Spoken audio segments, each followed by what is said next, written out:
Hi. Today I'm making delicious pancakes. My signature dish is potato dough with a cheese and tuna filling. For this recipe I'm using 2 eggs.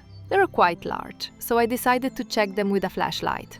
In a dark room I shone the light on the shells and noticed 2 dark spots, meaning there were 2 yolks in each egg. How wonderful! When I cracked them, it turned out to be true. The hens gave us such a surprise.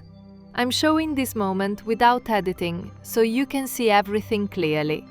For this recipe, you'll only need 3 eggs. I add 300 milliliters of room temperature milk to the eggs and mix thoroughly until smooth. I sift the flour to ensure the pancakes are elastic and lump-free and the butter is airy and fluffy. I take 300 grams of potatoes and grate them finely. This helps the pancakes fry better and gives them a more uniform texture. Don't add all the potatoes at once. Add them gradually to avoid making the batter too thick. I add half a teaspoon of salt and another half teaspoon of turmeric for a golden color. 2 teaspoons of sesame seeds give the pancakes a nutty flavor. I add 2 tablespoons of vegetable oil to help the pancakes separate easily and prevent them from sticking together. For a fresh and bright flavor, I chop a small bunch of dill. Mix everything thoroughly.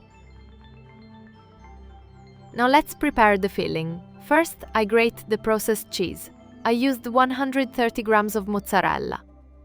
Then I chop the green onions. Leave your comments, I'll be very pleased. I'll be sure to read them and respond. I open a small can of tuna, about 95 grams. I drain the juices, I don't need them.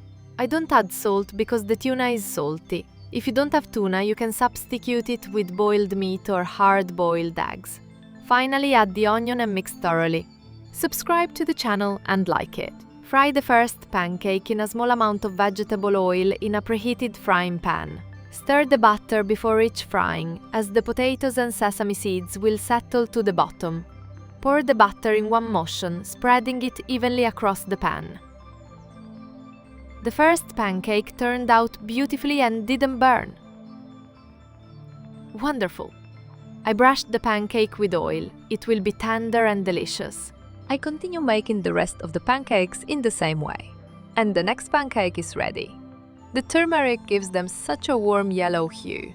Look at them with all those holes. The pancakes are bright yellow thanks to the turmeric. They look sunny and delicious. And I want to remind you that these aren't regular pancakes, but potato pancakes. They're ready to eat, but I'll add the filling. I put the filling on one side, then cover with the other half, sprinkle a little on top and add green onions. I transfer them to a plate and microwave for 2 minutes. The time flew by. I'll try again. These pancakes are the perfect addition to any feast or holiday. They tear very easily, they're very flavorful, and the cheese is stretchy. Simply delicious. Thank you for watching the video to the end. Bon appétit! Bye!